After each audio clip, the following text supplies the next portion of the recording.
Peace, what's going on, everybody? It's your boy Bigger. First thing I want to say is thank you to everybody that did comment and let me know, what you wanted to hear me talk about. I really do appreciate the responses because, to be perfectly honest, I didn't think I was going to get any. So, anyway, one of the requests that I got was for me to talk about this scar that I got on my face. So, here's the quick version of that.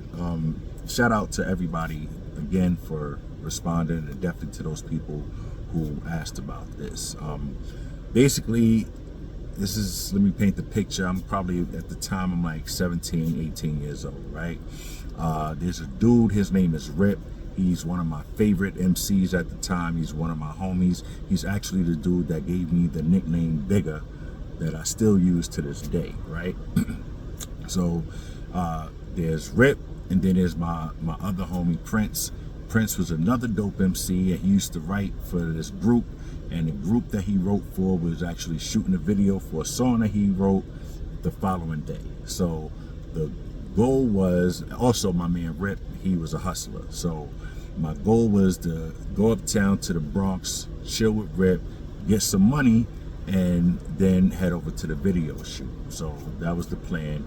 I had a goal set, like, I think it was like $300 or something like that. No lie.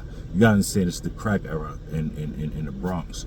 So within the first hour that I'm uptown with him, I got over the goal that I had set, right? So now we straight.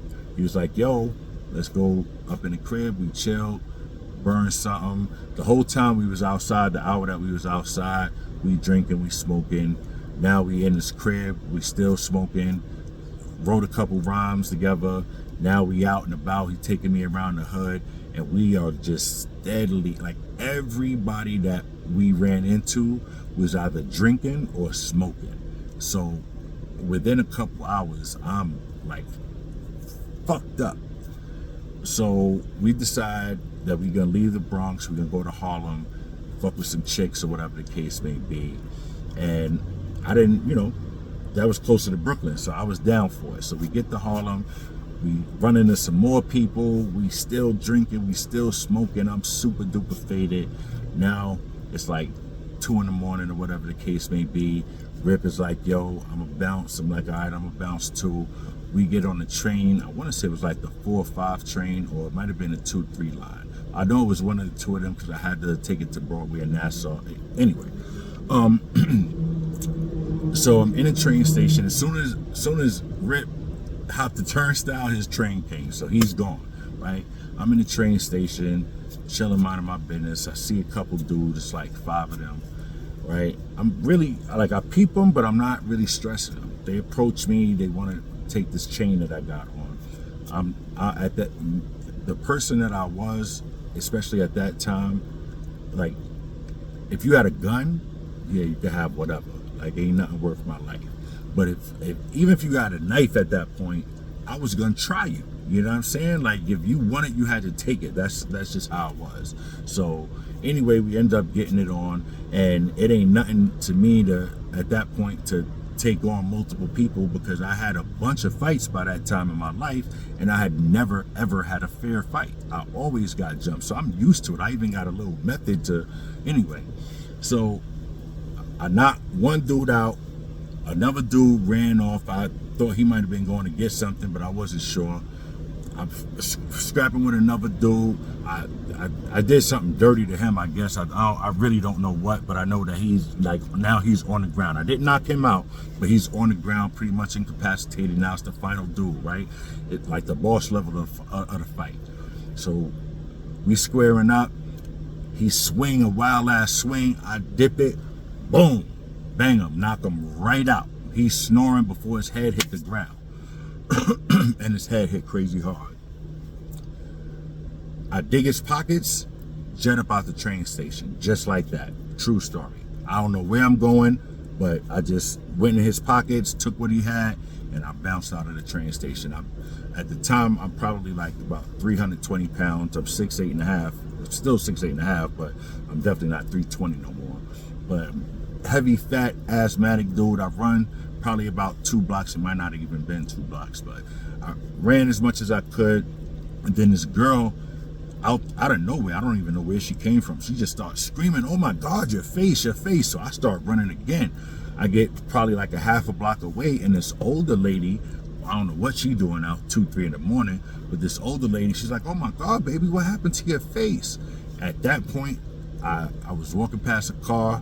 I ripped the side mirror off. I looked, I seen that my face was crazy. Like, I looked down at my clothes, and my clothes was bloody, and it was blood leaking, but I didn't know the extent. And when I put the mirror up, like, it was, not to be too graphic, but like it was like hanging. It was crazy. So get to a payphone, call 911. Long story short, but I didn't really replay it in my mind until I was sitting in the chair getting stitched up, and that's when I realized that I saw the box cutter in old boy's hand. When he swung at me all wild, he was swinging to cut me. I dipped it, and that's how I ended up with this. I don't know where he was aiming or what damage he would have did, but that's basically how I got my scar. And I nicknamed it my sobriety scar, because that was the last night that I ever got that fucked up, especially publicly. Like, if I'm having a barbecue or something at my house and I know everybody that's going to be there, which is only going to be a limited amount of people, I might get something like that, but I've never been that faded ever again. So the lesson that I learned from that is to know my limits and respect my limits, and also to set a limit. And aside from that, to always be hyper aware of my surroundings. So with that, I'm gonna say peace. That is the story of my sobriety scar.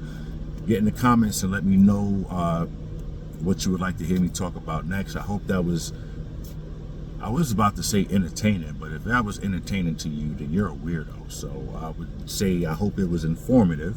And like I said, let me know what y'all want to talk about, or what y'all want me to talk about, and I'll see what I can do about it. All right, till the next time, don't forget to hit the like button, subscribe, and if you have the capacity to support a brother, my Patreon link is going to be in the description. So I'll see y'all next time. Peace.